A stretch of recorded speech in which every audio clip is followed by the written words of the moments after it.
వర్షాకాలం మొదలవబోతోంది కదా! మన గార్డెన్‌ని ఎలా సిద్ధం చేసుకోవాలి? ఎలాంటి కేర్ తీసుకుంటే మొక్కలు హెల్తీగా పెరుగుతాయి? అనేది ఈరోజు వీడియోలో కాన్సెప్ట్. స్కిప్ చేయకుండా పూర్తిగా చూడండి. నేను కళ్యాణి. వెల్కమ్ టు మీతో చెప్పాలని. ఏ మొక్కకైనా సరే సరిపడినంత ఎండ, నీరు కావాలి. పోషకాలు కూడా ఇస్తూ ఉండాలి. మనం చాలా ముచ్చటగా పెంచుకునేటువంటి సక్యులెంట్స్‌ని ఎలా జాగ్రత్తగా చూసుకోవాలి అంటే, మరీ ఎక్కువ వర్షం పడుతున్నప్పుడు ఆ వర్షంలో ఉంచేస్తే అవి దెబ్బతింటాయి కాబట్టి వాటిని కొంచెం షేడెడ్ ఏరియాలోకి, సెమీ షేడెడ్ ఏరియాలోకి షిఫ్ట్ చేసుకుంటే మంచిది. వర్షాలు ఎక్కువ పడుతున్నప్పుడు నేల మీద పెంచుకునే మొక్కలు, చెట్లు అయితే బాగా సడన్గా వర్షం పడిన తర్వాత చాలా బాగుంటుంది గ్రోత్. పచ్చగా గుబురుగా పెరుగుతాయి. వర్షం ఎక్కువైనా సరే భూమిలోకి ఇంకిపోయి మొక్కలైనవి బాగా పెరుగుతాయి. అదే టెర్రస్ మీద పెంచుకునేటప్పుడు లిమిటెడ్ కంటైనర్స్లో మనమైతే పెంచుకుంటాం. వాటర్ ఎక్కువైపోతే మొక్కలు దెబ్బతింటాయి. దానికోసం మనం ఏం చేయాలి? వాటికి డ్రైన్ హోల్స్ అనేవి బాగా పెట్టుకోవాలి. సరిపడినంత డ్రైన్ హోల్స్ పెట్టుకోవాలి. వాటరు కంటైనర్స్లో నిల్వ ఉండకుండా బయటికి పోయేలాగా ఖచ్చితంగా చూసుకుంటేనే మొక్క కుళ్ళిపోకుండా, ఫంగస్ పట్టకుండా మొక్క అనేది హెల్తీగా పెరుగుతుంది. కంటైనర్కి డ్రైన్ హోల్స్ పెట్టుకున్న తర్వాత సాయిల్ మిక్స్ని వేసుకునేటప్పుడు చిన్న పెంకులు లాంటివి పెట్టుకోవడం వల్ల సాయిల్ అనేది ఈ వర్షానికి బయటికి కొట్టుకుపోకుండా ఉంటుంది. దానివల్ల టెర్రస్ పాడవకుండా ఉంటుంది. మొక్కలు కూడా బాగా పెరగడానికి హెల్ప్ చేస్తుంది. అది కంపల్సరీగా మనం చూసుకోవాలి. కంటైనర్ సైజుని బట్టి ఎక్కువ హోల్స్ పెట్టుకుంటే వాటర్ అనేది నిలిచిపోకుండా ఉంటుంది. మొక్కలు హెల్తీగా పెరుగుతాయి. టెర్రస్ మీద మొక్కలు పెంచుకునే వాళ్ళు ఈ కంటైనర్స్ పెట్టుకోవడానికి స్టాండ్స్ తెప్పించుకుంటూ ఉంటారు. కొంతమంది అయితే చిన్న చిన్న బ్రిక్స్ లాంటివి వాడుతూ ఉంటారు. దిమ్మలు లాంటివి పెడుతూ ఉంటారు. దానివల్ల ఎక్కువ వర్షాలు పడినప్పుడు వాటర్ అనేది దాని కింద ఉండిపోతుంది. మట్టి కింద ఉండిపోవడం వల్ల ఆ దిమ్మ కింద టెర్రస్ అనేది దెబ్బతినే అవకాశం ఉంటుంది. వర్షాకాలంలో ఎక్కువ గార్డెనింగ్ టెర్రస్ గార్డెనింగ్ అనేది ఎక్కువ చేసేవాళ్ళు వాటర్ ప్రూఫింగ్ అనేది చేయించుకుంటే చాలా మంచిది. అది ఖచ్చితంగా చూసుకోవాలి. స్టాండ్స్ అనేవి బాగా ఎత్తు తక్కువ ఉన్నవి పెట్టుకోవడం వల్ల మట్టి అనేది ఎక్కువ ఉండిపోతుంది. ఈ సమ్మర్లో అయితే పర్లేదు, కానీ వర్షాకాలంలో కొంచెం ఎత్తు స్టాండ్స్ ఇక్కడ చూసారా, ఇలా గ్యాప్ ఉండాలన్నమాట. ఇలా గ్యాప్ ఉంటే ఎంత వాటర్ వచ్చినా సరే అది బయటికి వెళ్ళిపోతుంది. ఇలాంటి స్టాండ్స్ పెట్టుకోవడం అనేది మంచి ఆప్షన్. కంటైనర్స్ తీసుకున్న తర్వాత మనం చూసేది పాటింగ్ మిక్స్ గురించి. ఈ వర్షాకాలంలో లిక్విడ్ ఫర్టిలైజర్స్ కాకుండా సాలిడ్ ఫర్టిలైజర్స్ ఇవ్వడం అనేది చాలా మంచిది. పాటింగ్ మిక్స్లోని కంపోస్ట్ లాంటివి ఎక్కువగా వాడటం వల్ల పోషకాలు అనేవి మొక్కలకు అందుతూ ఉంటాయి. గార్డెన్ సాయిల్తో పాటు శాండ్, అలాగే కంపోస్టు లాంటివి వాడటం మంచిది. అయితే వర్షాలు మరీ బాగా ఎక్కువ పడినప్పుడు మనం ఎన్ని న్యూట్రియంట్స్ ఇచ్చినా సరే అవన్నీ కూడా వాషౌట్ అయిపోతూ ఉంటాయి.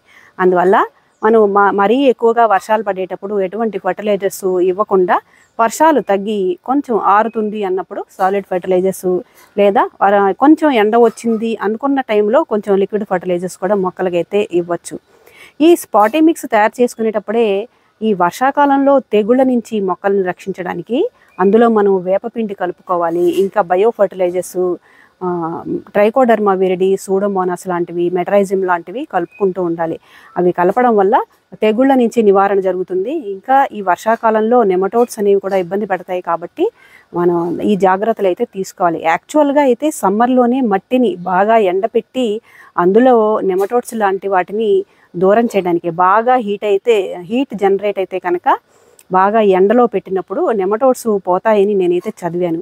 అలా పెట్టుకొని మనం ఇప్పుడు వేసవికాలం అయిన తర్వాత వర్షాకాలంలో మొక్కలు పెట్టుకుంటే హెల్తీగా పెరుగుతాయని నేనైతే విన్నాను. కలుపు అనేది కూడా ఇబ్బంది పెడుతుంది. ఈ కలుపు, ఈ కంటైనర్ చూసారా ఎంత కలుపు వచ్చిందో, ఈ కలుపు అంతా కూడా జాగ్రత్తగా పూర్తిగా తీసేస్తూ ఉండాలి. ఈ కలుపు ఎక్కువగా ఉండడం వల్ల గ్రాస్ హోపర్స్ లాంటివి రావడం వల్ల అవి దానికోసం వచ్చి ఈ మొక్కల ఆకులను కూడా తినేస్తూ ఉంటాయి. ఈ వర్షాకాలంలో రైట్ టైంలో పెస్టిసైడ్స్ స్ప్రే చేసుకోవడం అనేది కూడా చాలా ఇంపార్టెంట్.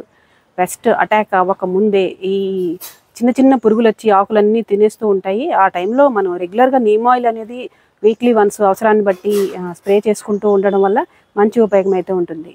ఇది బాలాజీ నిమ్మ మొక్కండి.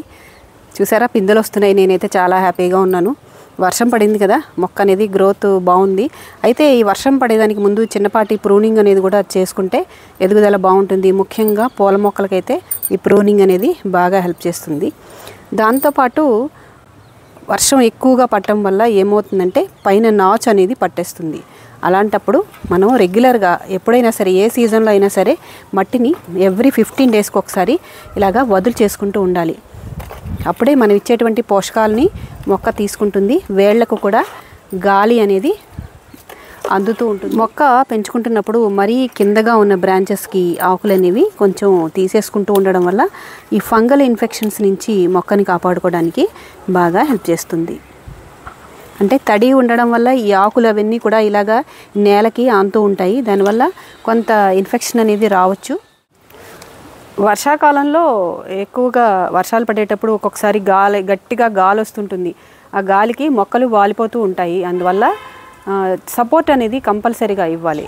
ఒక స్టిక్తో చిన్న మొక్కలకు కానీ ఇలా సపోర్ట్ ఇవ్వడం వల్ల మొక్కలు కొంత వాలిపోకుండా నిలబడటానికి ఉపయోగపడుతుంది. అలా వాలిపోయి గాలికి ఒరిగిపోతే వేళ్ల నుంచి బయటకు వచ్చేస్తాయి, మొక్క చనిపోయే అవకాశం ఉంటుంది. కాబట్టి ఈ కేర్ కూడా తీసుకోవాలి.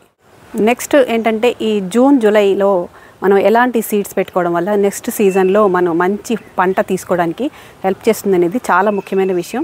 మన నెక్స్ట్ వీడియోస్లో ఎలాంటి సీడ్స్ ఇప్పుడు మనం పెట్టుకోవాలనేది నెక్స్ట్ చూద్దాము. సరే కదా, ఈరోజు రైనీ సీజన్ కోసం మన గార్డెన్ని మనం ఎలా సిద్ధం చేసుకోవాలి, మినిమం కేర్ ఎలా తీసుకోవాలి అనేది ఈరోజు అయితే చెప్పడం జరిగింది. వీడియోని తప్పకుండా లైక్ చేయండి.